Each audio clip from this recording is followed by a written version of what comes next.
Hi, Palmer Penguins. I'm Mrs. Salmonsen, and I'm reading chapters 16 and 17 of Almost Super. Chapter 16. I don't think that's even correct grammar. Come on, Rodney. Tell me what you found, I said. Can't stop. In a groove. Rodney stopped typing long enough to drain a glass of goat's milk, then started up again. I sat next to my brother, watching him work. He was sitting in front of 4 monitors, each streaming information that made no sense to me.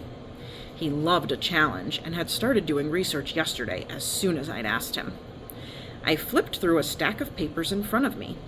One of them was an email from Oscar Redding to our family, just like the one he'd sent the Johnsons. Like Benny said, it made sense. We'd destroyed his factory during one of our battles, so he wanted to get the families to stop fighting.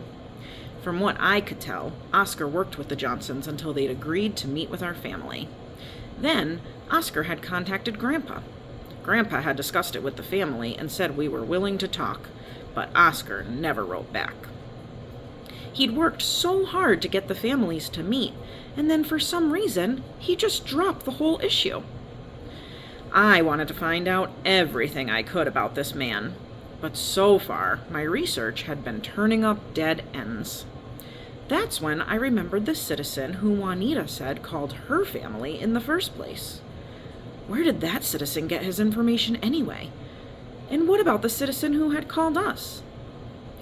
I asked Rodney if he could track the phone number, and Rodney boasted he'd have it for me in less than 5 minutes. That was 45 minutes ago. He was still looking.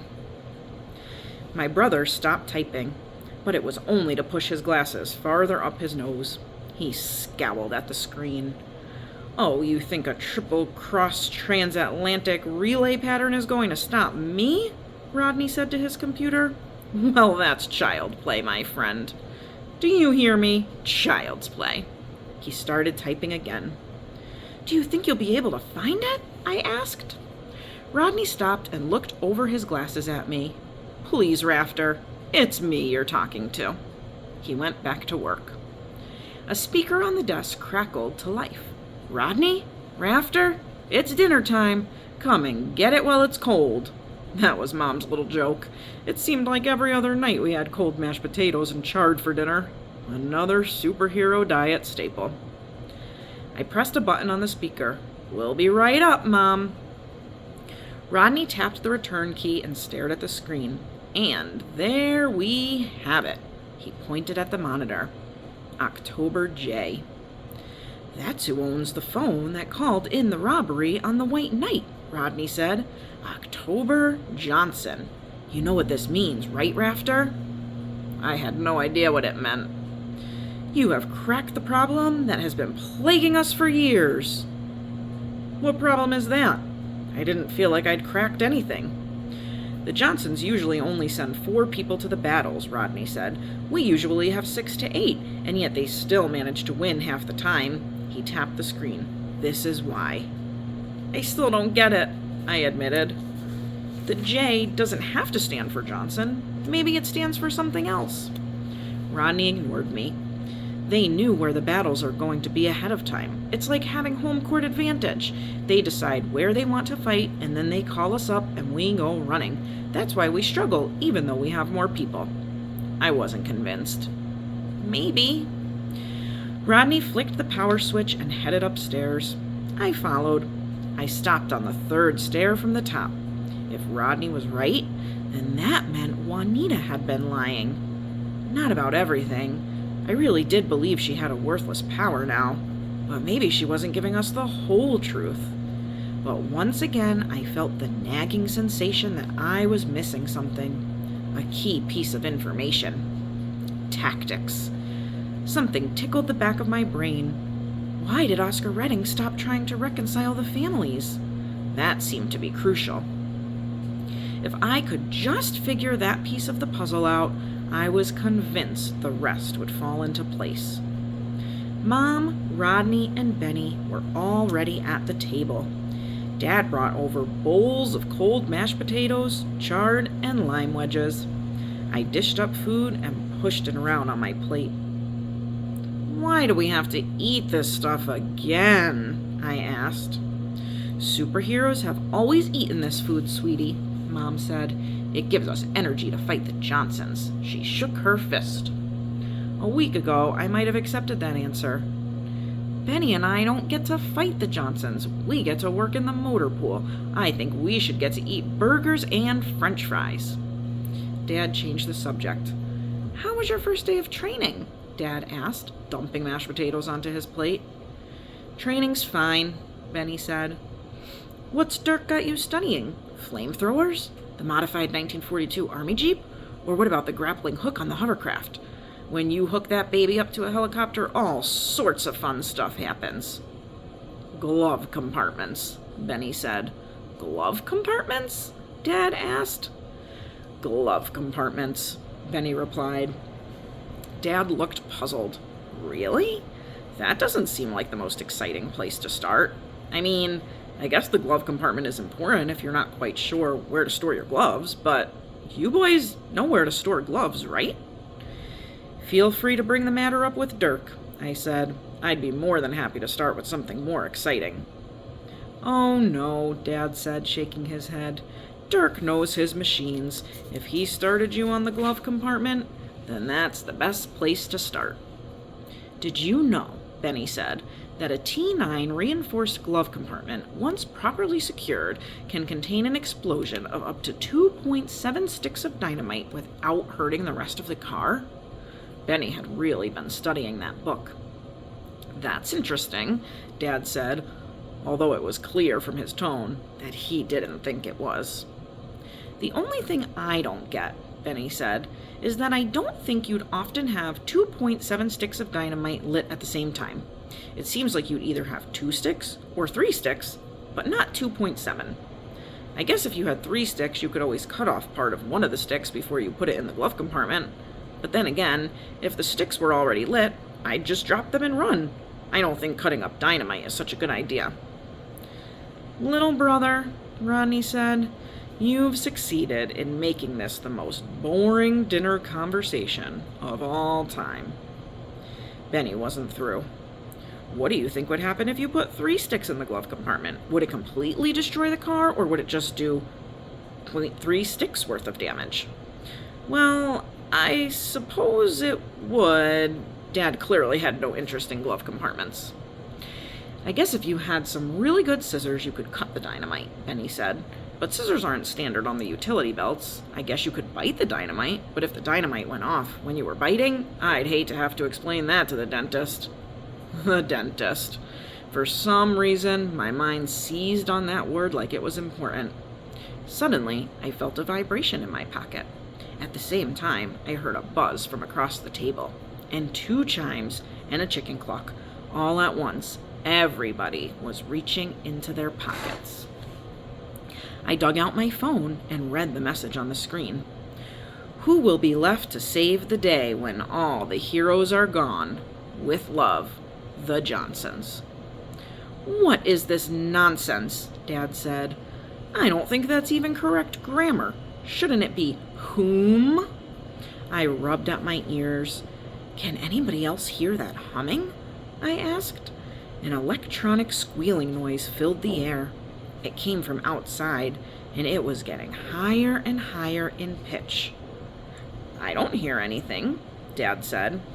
Neither did Mom, but Benny and Rodney both did. I stood and moved to the window. The noise was getting painful.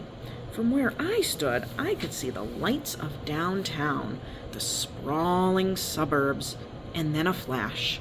At first, it was a pinprick, almost like a single star close to the horizon. And then the lightning flared into the sky.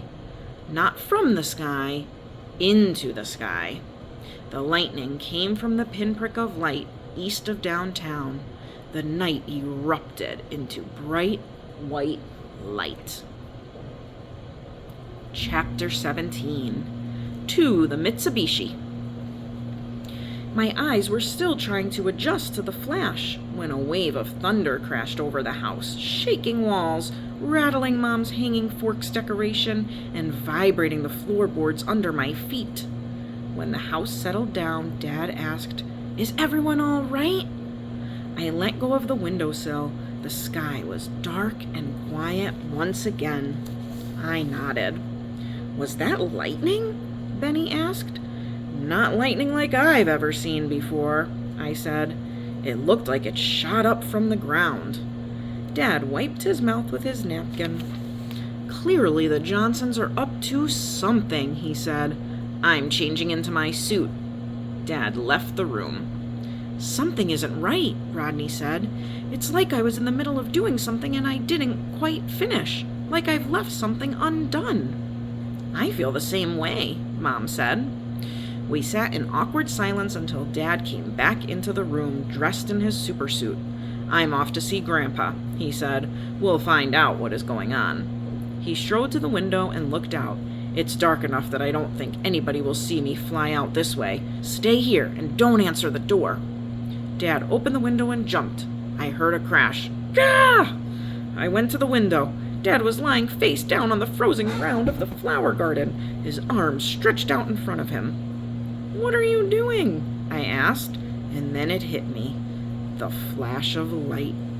Just like the one I'd seen on the day Benny and I got our powers. I turned and saw Rodney still in a daze. "Rodney?" I said. "Have you lost your power?"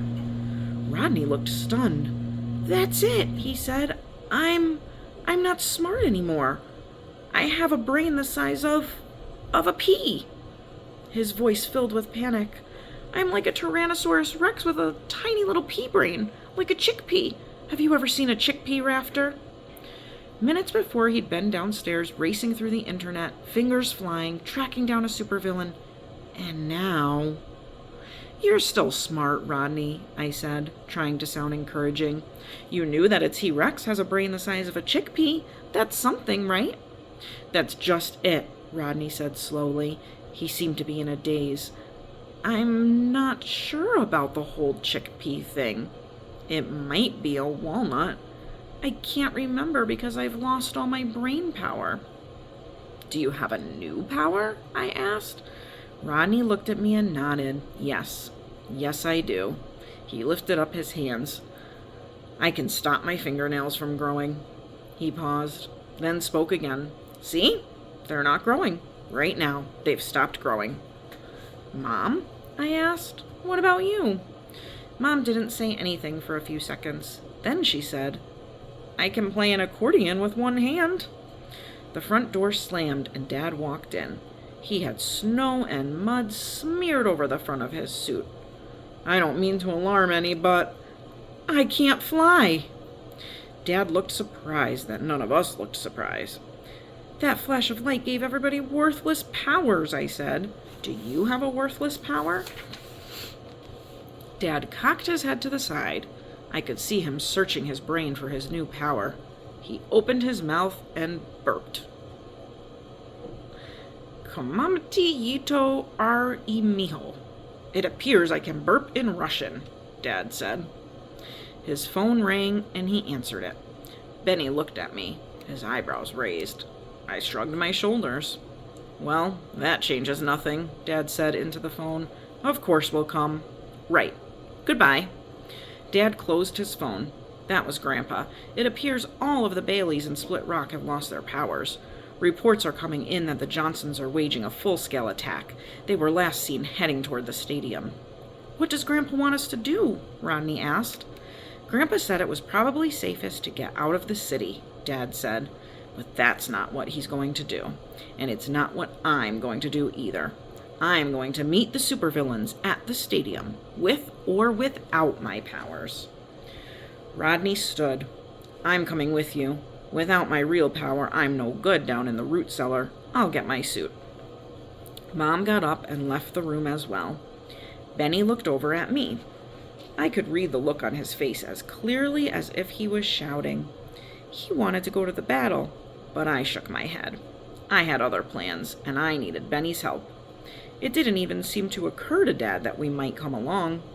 Even when all our powers were equally worthless, Dad still saw Benny and me as little kids. Mom and Rodney walked back into the room, dressed in their suits. We can't fly, so we'll have to take the car, Dad said. And then, in his booming superhero voice, he said, "To the Mitsubishi." I followed them out to the garage. They piled into our car, and the engine roared to life.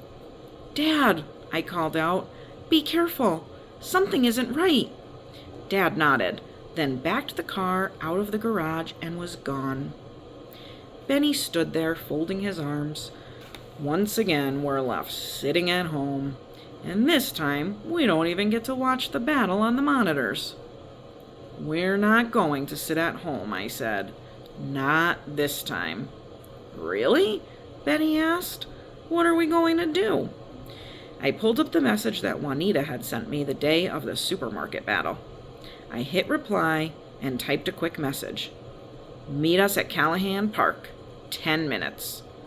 We're going to talk to Juanita," I said, "and we're going to solve this puzzle once and for all."